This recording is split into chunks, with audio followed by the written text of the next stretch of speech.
Let me start with the part that feels important to me, still feels important to me to name. I love the career. And that's what made the decision so hard.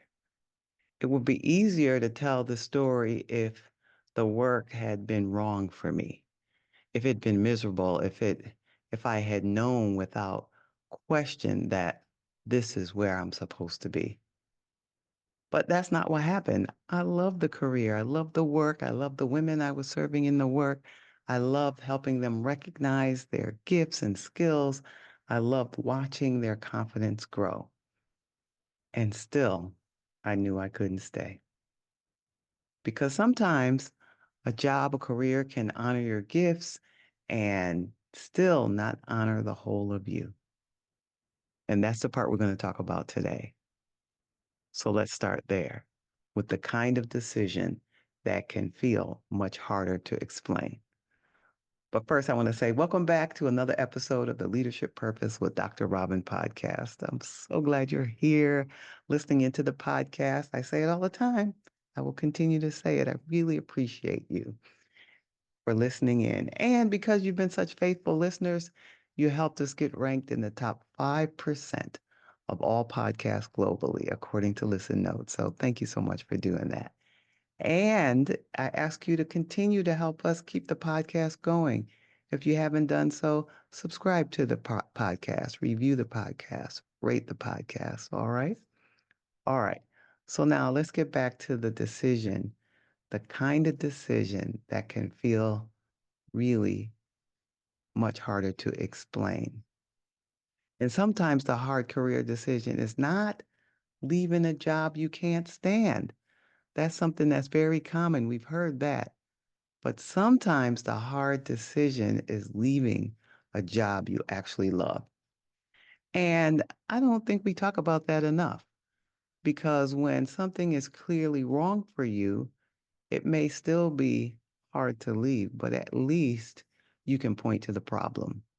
You can say, oh, this is not working, and this is not who I am anymore, or this is costing me too much. But what do you do when the work is meaningful? And what do you do when you're good at it? What do you do when you can see that you're really making a difference?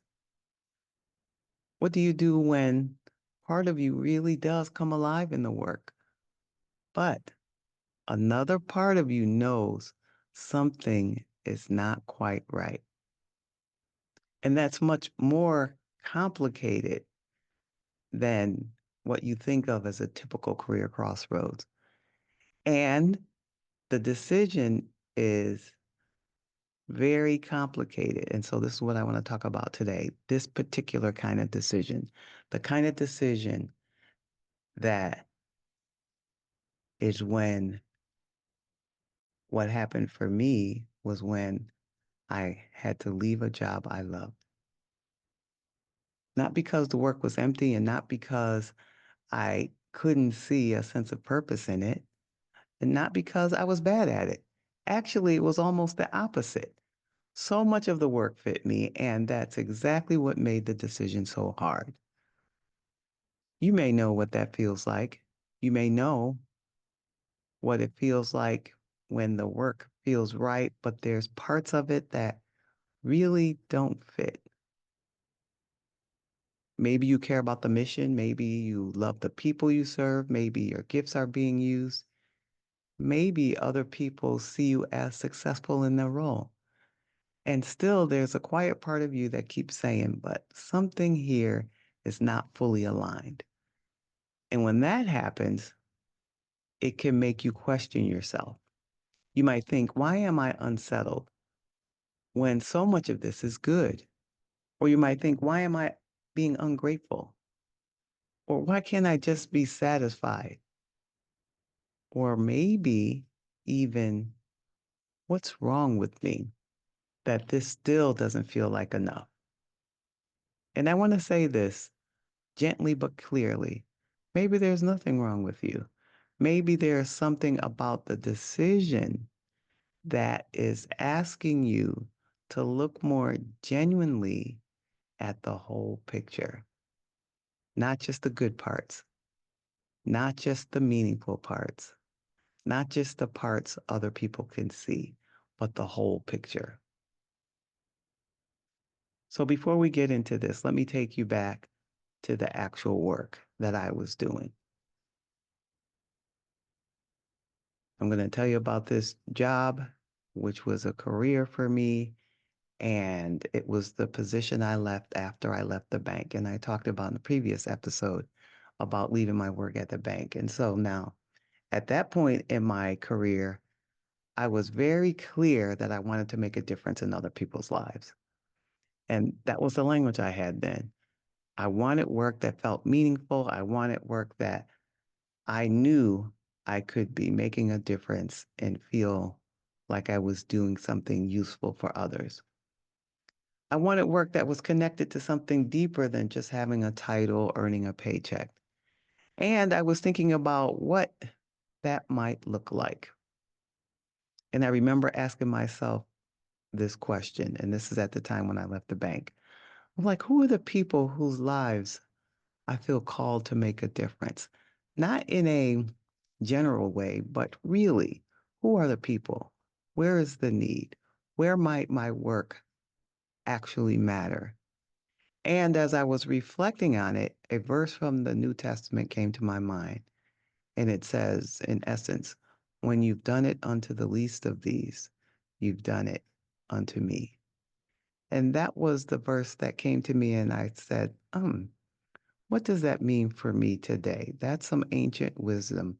But how can I interpret that for me today? And I said, if I can help people who had a particular need, or if I could support people who didn't have the same access to opportunity, then that would be a way for me to honor my own spirit and my own sense of spirituality.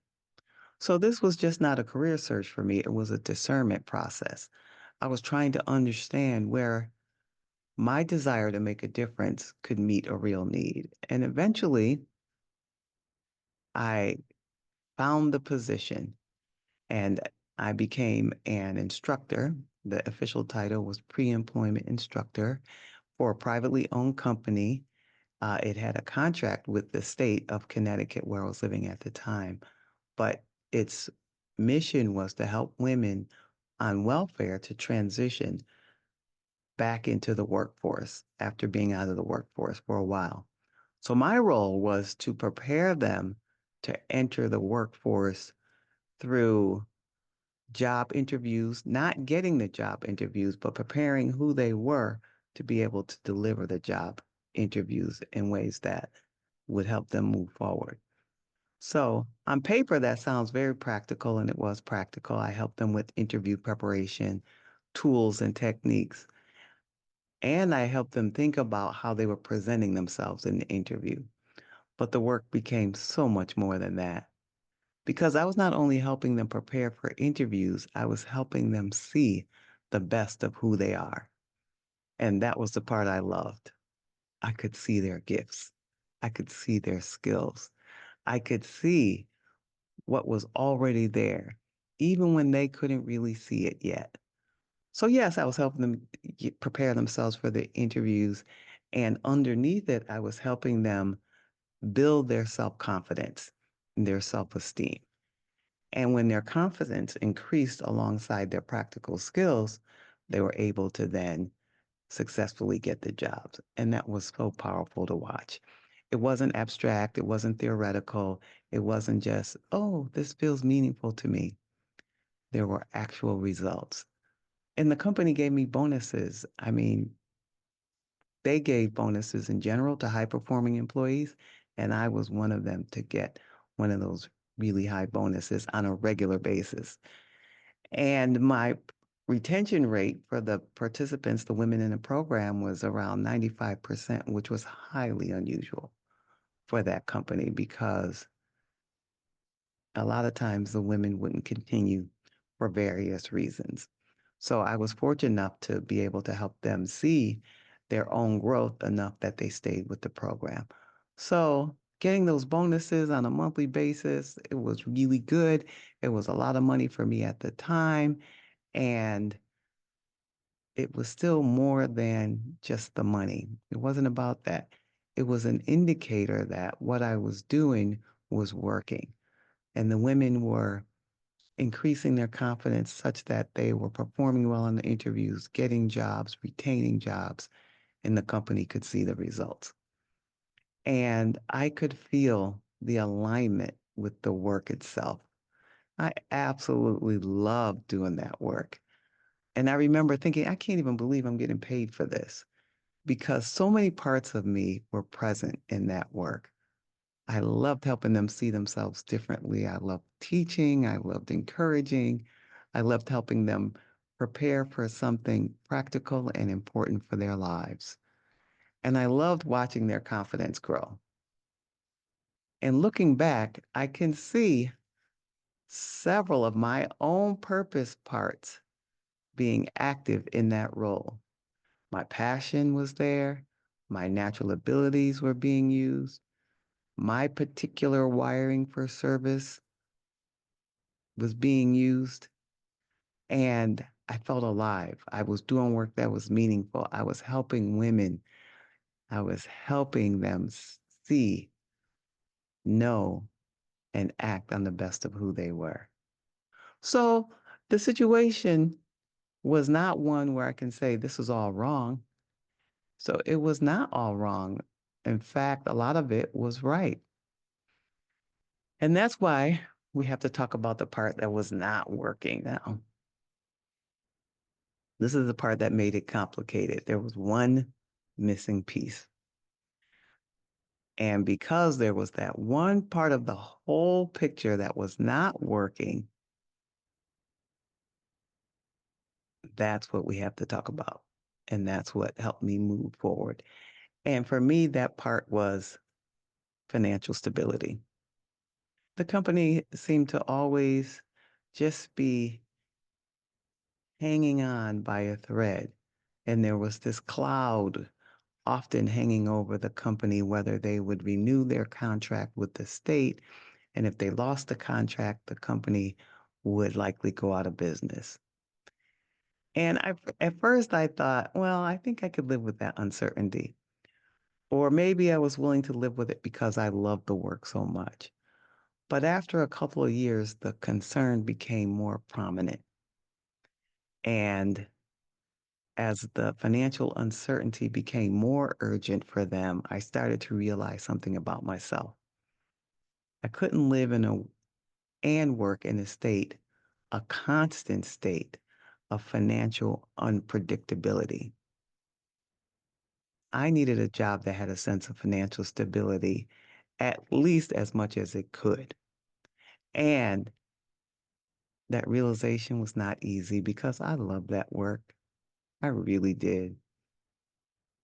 I couldn't ignore what the uncertainty was doing for the larger picture of my life. And once I understood that, I could see that the decision was more than whether I loved the job or not. Looking back, I can see that this job helped me understand something I didn't fully have language for yet, and that is financial stability is one of my core values. It's not just something I preferred. It was not just a nice to have. It was not me being overly cautious. It was a true core value. And because that core value was missing, the job could not fully fit me. And that was a deeper issue. The surface decision was, do I stay in this job I love, or do I leave and look for something more financially stable? That was on the surface. But underneath, the real question was, can work be fully aligned for me if it uses my gifts and serves others, but does not honor one of my core values? And the answer I had to face was no, not for me, not in that season. And I think this is where it gets important for you as listeners, because sometimes we think alignment means one part of us is satisfied. We think, well, if I'm using my gifts, well, I'm using my gifts, so I should be fine. Or this is meaningful, so I should be grateful. Or this helps people, so I shouldn't want anything else. But alignment is not about one part of you getting to show up while another part of you has to be quiet. Alignment is about the fuller truth of who you are. Your passions matter, your natural abilities matter, your wiring for service matters, and your values matter. All of them matter. And when one part is missing, you still may be able to function, and you still may be able to perform and get results, but over time, something in you will know. You may not have the language right away. It may not sound dramatic. It may simply feel like, I can't keep doing this like this. That's often how misalignment begins to speak. Not always as a crisis, sometimes as a quiet truth you keep trying to explain away. So eventually, I made the difficult decision back then to leave that position, to leave that career that I love so much, so I could find work that had more financial stability. And the decision taught me a lot. It taught me lessons I still carry into the work I do now. So let me pull out three lessons to share with you, not as a formula necessarily, but just as what I learned by living through this career experience. All right, so here's the first lesson. Meaningful work still has to be sustainable for you. I'll say that again because I think it matters. Meaningful work still has to be sustainable for you. That position was meaningful for me. There's no question about that. I was helping the women prepare for their work. I was helping them see their gifts and skills, build their confidence, and actually seeing results. And that work was connected to my my own sense of wanting to make a difference and actually doing that. And all of that was real. But it was not the whole story. The financial uncertainty was so real. And I had to learn that meaningful work doesn't erase every other need. It doesn't erase your values, your need for steadiness. It doesn't erase the question of whether the structure around the work can actually support who you are. So that's a lesson many high achieving women need to hear. Because you can deeply care and you can talk yourself into tolerating almost anything, especially as high achieving women. And you can tell yourself, "Yeah, but the work matters." And maybe it does. You can tell yourself, but people need me. And maybe they do. You can tell yourself, but I'm really good at this. And maybe you are. But none of these things automatically mean the work is sustainable for you. There's a difference between work that matters and work that can hold you true to you. And ideally, you want both. You want work that has meaning, yes, of course, but you also want work that does not require you to keep ignoring something essential in you. So, if you're in a career, a job, a position, or a season where part of the work feels deeply meaningful, but something still feels off, it may help you to ask yourself, what's meaningful here? And what is not sustainable here? Both answers matter. Both answers matter. And you don't have to dismiss the meaning in order to tell the truth about what's hard. And for me, that truth brought me right back to the importance of my core values. All right, so that's lesson one. Here's lesson two. Your values are not optional. They are part of your purpose. For me, in that case, the value was financial stability. And I know that may not sound as inspiring as some other words we use when we talk about purpose. We like words like passion and calling and service. And of course, those matter, but values matter too. And sometimes a value like financial stability is what allows you to keep doing meaningful work without being internally unsettled all the time. That was a part I had to learn. Financial stability was not separate from my purpose. It was a part of how alignment needed for to look for me. And this is where I think I have to be honest. Sometimes high achieving women can be good at overriding what they need. You can be responsible, capable, make things work. You can keep showing up, keep performing, serving, and from the outside, everything can look fine. But inside, you know when a core value is being ignored. And you may not call it a value yet. You may just call it frustration or heaviness or restlessness or that quiet sense that something about this doesn't quite feel right anymore.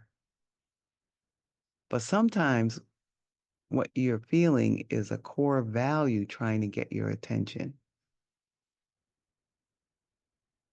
And that's why I believe career decisions can be made from a deeper place, not just from pressure, not just from what looks good, not just from what other people think practical, but from who you are,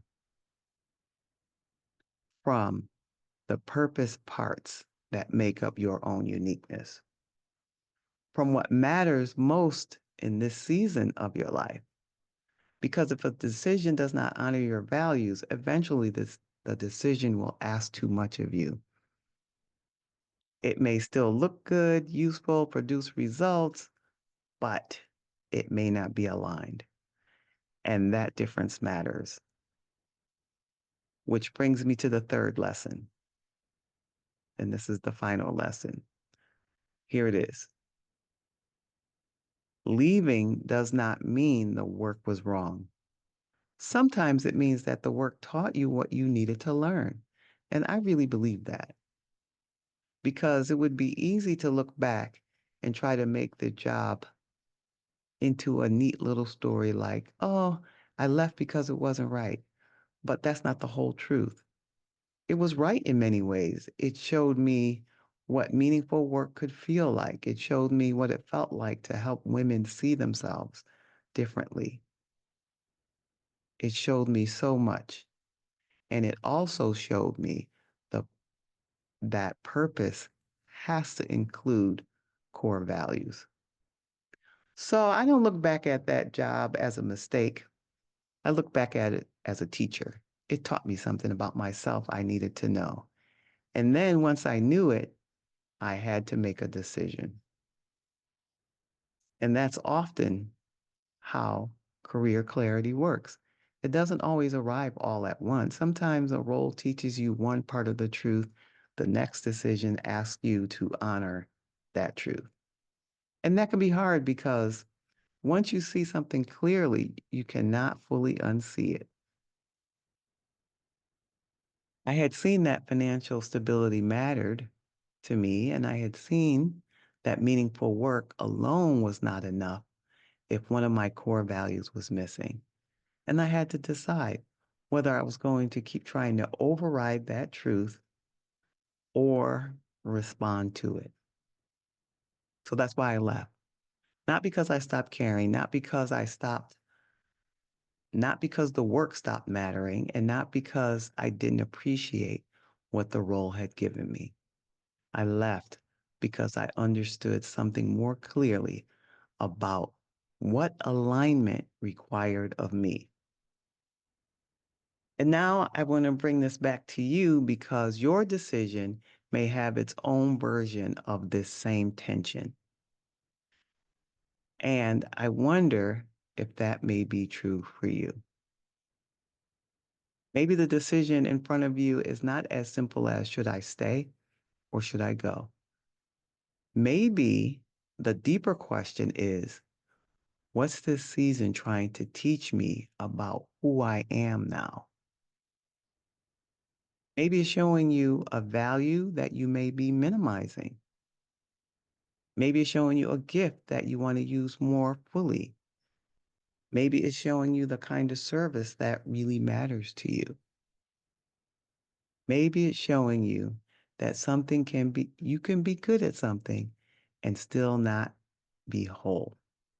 And that's worth paying attention to because the goal is not to make your career decisions look simple.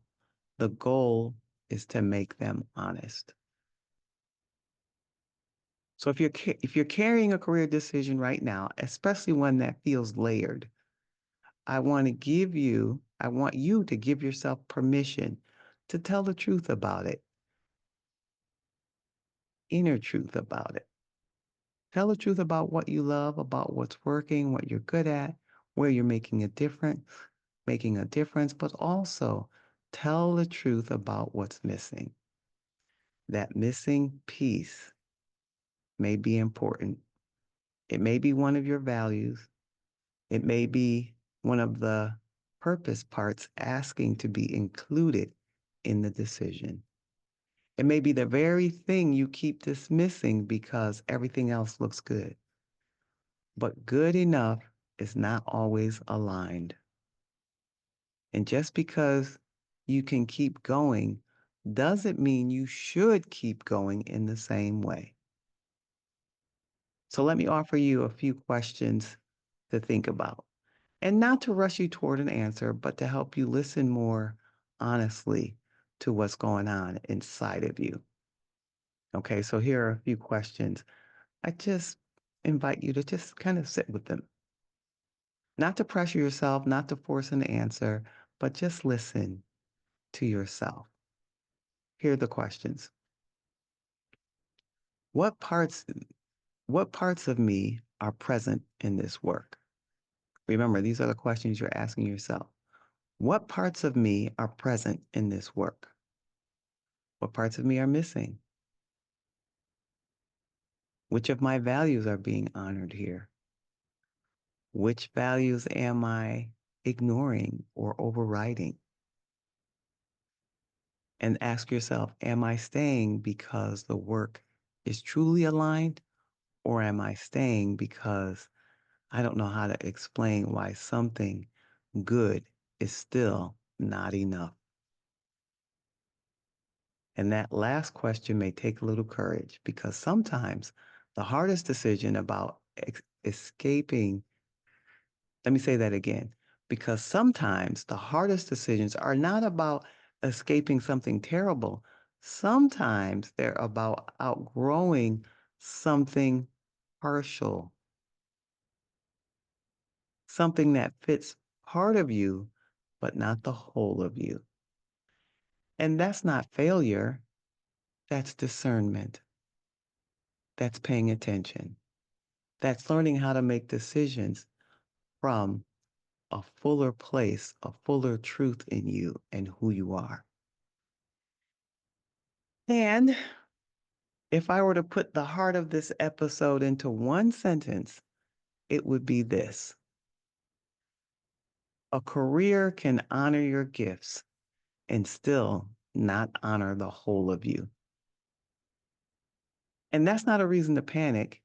It's not a reason to make a sudden move.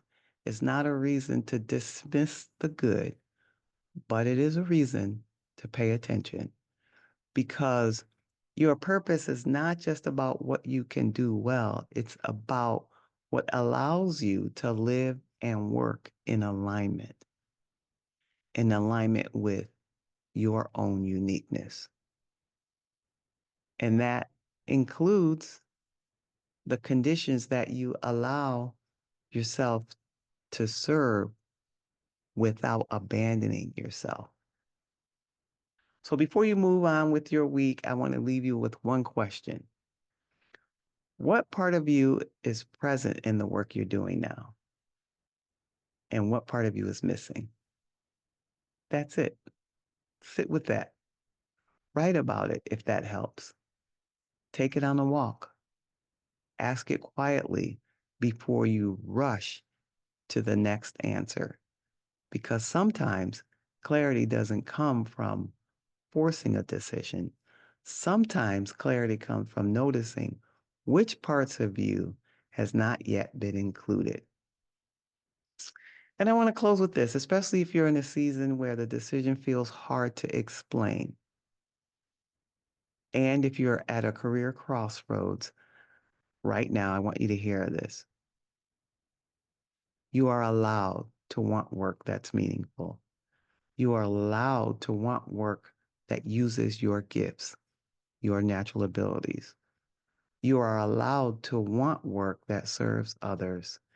And you're allowed to want work that honors what you need in order to feel steady, supported, and whole. That matters too. So take one honest next step. Not a dramatic one, not a perfect one, just an honest one. Name what is working and name what is missing. And let that truth begin to guide you. And in the next episode, we'll continue reflecting on another of one of my career decisions that helped me understand more about purpose, alignment, and making decisions from who you truly are. But until the next episode, listen closely for the whole of who you are, not just the part of you that can just keep going, the whole you. All right? All right. And if this message has made you feel like I really resonate with this, follow me on LinkedIn where you'll have more information like this at Robin L. Owens, PhD on LinkedIn. And I can encourage you until the next episode, you will get more of what you've received here today. And I look forward to seeing you either on LinkedIn or here next time. So until next time, this is Dr. Robin.